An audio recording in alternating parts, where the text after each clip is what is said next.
Hi friends, welcome back to my channel பட்டணத்து girls. So இன்றைக்கி பார்த்தீங்கன்னா நான் கல்யாணம் ஆகிட்டு சொல்கிறேன்னு எதிர்பார்க்காதீங்க. ஸோ மேரேஜ் ஆனதுக்கப்புறம் நிறைய வீடியோஸ் எடுத்தேன். ஸோ ஒன்று இப்போ தான் அப்லோட் பண்ணுறேன். ஸோ மேரேஜ் ஆகிட்டு வந்து பார்த்தீங்கன்னா எங்கள் மாமியார் எனக்கு ஃபஸ்ட்டு செஞ்சு கொடுத்த குழம்பு எலும்பு குழம்பு. ஸோ எலும்பு சூப் மாதிரி ஒரு குழம்பு வந்து வச்சு கொடுத்துருந்தாங்க. அதுக்கு ஃபஸ்ட்டு பார்த்தீங்கன்னா குக்கரில் கொஞ்சமாக எண்ணெய் ஊற்றிட்டு அதுக்கப்புறம் பட்டை, கிராம்பு, அதுக்கப்புறம் ஏலக்காய் ஸோ அது போட்டுடணும். போட்டது நல்லா பொரிஞ்சதுக்கப்புறம் பார்த்தீங்கன்னா சின்ன வெங்காயம் வந்து ஆட் பண்ணணும். சின்ன வெங்காயம் வந்து சாம்பார் மட்டும் இல்லை, கறி குழம்புக்கும் ஆட் பண்ணிங்கன்னா அவ்வளோ டேஸ்ட்டாக இருக்கும்.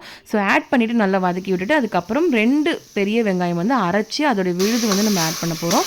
ஸோ அதையும் ஆட் பண்ணி நல்லா வதக்கி விட்டுக்கலாம். ஸோ இது நல்லா வதங்கினதுக்கப்புறம் இஞ்சி பூண்டு பேஸ்ட் வந்து நல்லா தாராளமாக ஆட் பண்ணிக்கோங்க. இஞ்சி பூண்டு பேஸ்ட் அதிகமாக போட்டிங்கன்னா அந்த மட்டனோட கவுச்சி ஸ்மெல் வந்து அந்தளவுக்கு இருக்காது. ஸோ அதுக்கப்புறம் புதினா ஆட் பண்ணிக்கணும். புதினா ஆட் பண்ணிவிட்டு நல்லா வதக்கி விட்டுட்டு தக்காளி ஆட் பண்ணிக்கலாம். இப்போது ஸோ அடுத்து பார்த்திங்கன்னா இந்த மட்டனுக்கு தேவையான சால்ட் ஆட் பண்ணிக்கலாம். நாங்கள் வந்து கல் உப்பு தான் ஆட் பண்ணுவோம். ஸோ ஆட் பண்ணிவிட்டு நல்லா வதக்கி விட்டுடலாம். இப்போ ஃப்ளேவருக்காக 2 பச்சை மிளகாய் ஆட் பண்ணிக்கலாம். ஆட் பண்ணிவிட்டு இந்த சைடில் பார்த்திங்கன்னா இது கூட வந்து ஒரு பேஸ்ட் ஆட் பண்ண போகிறோம். அதுக்கு வந்து தேங்காய், அதுக்கப்புறம் கசகசா, சோம்பு இது 3த்தையும் வந்து அரைச்சி எடுத்துக்கலாம். இப்போ இதில் மட்டனோட எலும்பு வந்து இதில் ஆட் பண்ணிக்கலாம். ஸோ மட்டன் எலும்பு வந்து ரொம்ப ரொம்ப நல்லது. ஸோ அது நல்லா வேக விட்டு ஸோ அதில் இருக்க சாரில் இறங்கி நம்ம சாப்பிட்டோன்னா உடம்புக்கு அவ்வளோ ஹெல்தி. ஸோ மட்டன் கூட கொஞ்சம் உருளைக்கிழங்கும் நாங்கள் வந்து ஆட் பண்ணிக்கிறோம். ஸோ உருளைக்கிழங்கு வந்து மட்டன் குழம்புல போட்டு ரொம்ப டேஸ்ட்டாக இருக்கும். ஸோ அதுக்காக தான் ஆட் பண்ணுறோம். ஸோ இதை நல்லா வதக்கி விட்டுடலாம். இப்போ வீட்டில் அரைச்ச மிளகாத்தூள் வந்து ஆட் பண்ண போகிறோம். ஸோ இதில் காரம் கம்மி தான், அதனால் 3 ஸ்பூன் கிட்ட வந்து நாங்கள் ஆட் பண்ணிக்கிறோம். ஸோ உங்களுக்கு காரம் அதிகமாக இருந்துச்சுன்னா ஒரு 1.5 ஸ்பூன் இல்லை 2 ஸ்பூன் உங்கள் காரத்துக்கு ஏற்ப மாதிரி நீங்கள் ஆட் பண்ணிக்கோங்க, சரிங்களா? ஸோ ஆட் பண்ணிவிட்டு நல்லா வதக்கி விட்டுறணும்.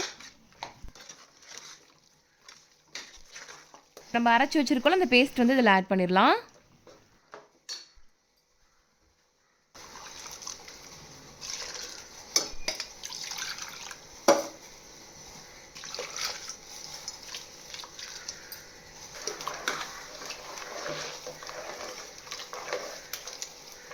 ஸோ எல்லாம் ஆல்மோஸ்ட் வந்து ரெடி ஆகிடுச்சு. உப்பு காரம் பார்த்துட்டு நம்ம விசில் விட்டுடலாம், சரிங்களா?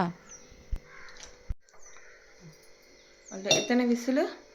அது வரைக்கும் நிறைய எலும்புல.